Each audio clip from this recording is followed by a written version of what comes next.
A lot of times, and people think I'm being catty by saying this, it's like there were 10 years when I couldn't stand my husband. Yeah. You do say that. You say 10 years. And guess when it happened? When those kids were little.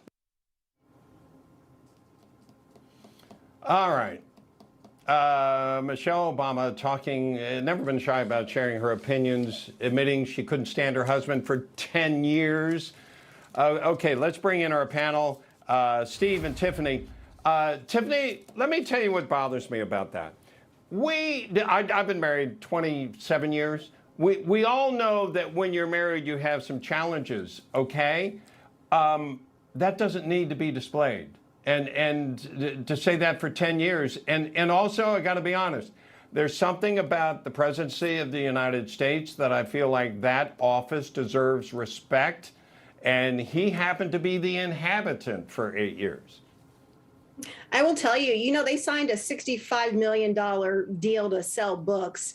And let's just consider this just a little bit of a teaser so that you'll buy a book. That's worth a few million right there, right? Right, because we're talking about it. I was married for 10 years on paper and hated my husband the majority of that time. Marriage is definitely a marathon, not a sprint. I ran out of gas. But for the sanctity of family, I think it's very important for people to understand that marriage is important and you should be in it for the long haul. But like you said, Bob, every marriage has issues. It's kind of like when Meghan and Harry are talking about the Queen. I don't need to know about the Queen. Let's preserve the sanctity of some of these roles that people have in leadership positions. Yeah, I guess I'm the only one not watching that royal thing. I feel like we fought a war to keep from worrying about the royals, but that's me. Steve, I guess the thing that bothers me is Michelle Obama is putting herself above her husband in this. And again, that puts her above the former president of the United States. It's just something that doesn't feel very classy about this. Yeah, no, I agree. Look, I've been married for 30 years, and what I will tell you is this. I never thought I would agree with Michelle Obama on anything. She said she couldn't stand Barack for 10.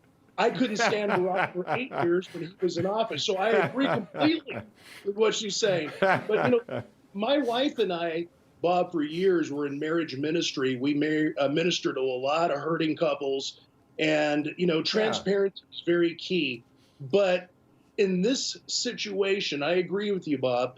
The presidency is an office. It's supposed to be held to a high regard. And yes, they're human. And yes, they have problems.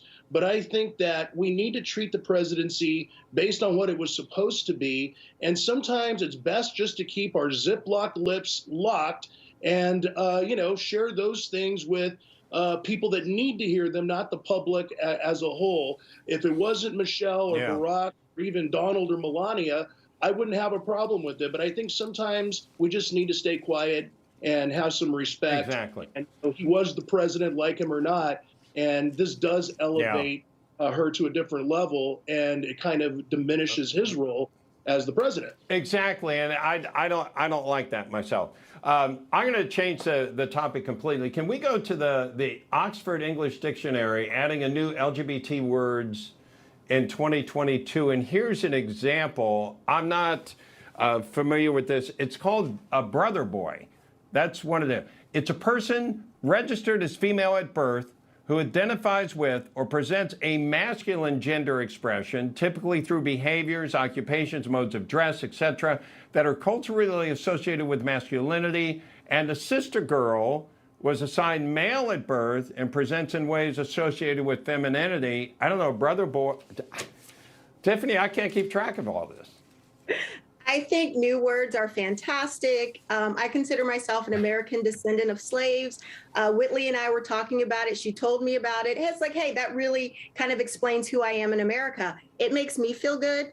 I don't expect anybody to say, hey, Tiffany, American descendant of slaves, how are you?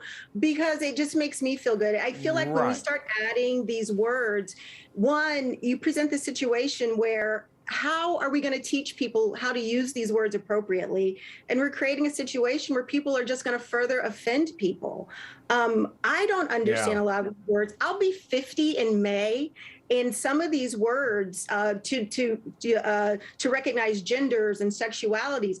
I respect people's right to be whoever they want to be. Absolutely. And I'm afraid I'm going to offend you by using the wrong word. I'm 50. Exactly, I'm 50. exactly. We got to run. I can't believe you're that old. You're just showing off now. But Tiffany and Steve, I'm sorry. divorced. Remember that. I'm divorced. It's good for the skin. So, well, maybe Michelle Obama would like to explore that and improve her own skin. So thank you so much, Tiffany and Steve. Sorry we ran out of time.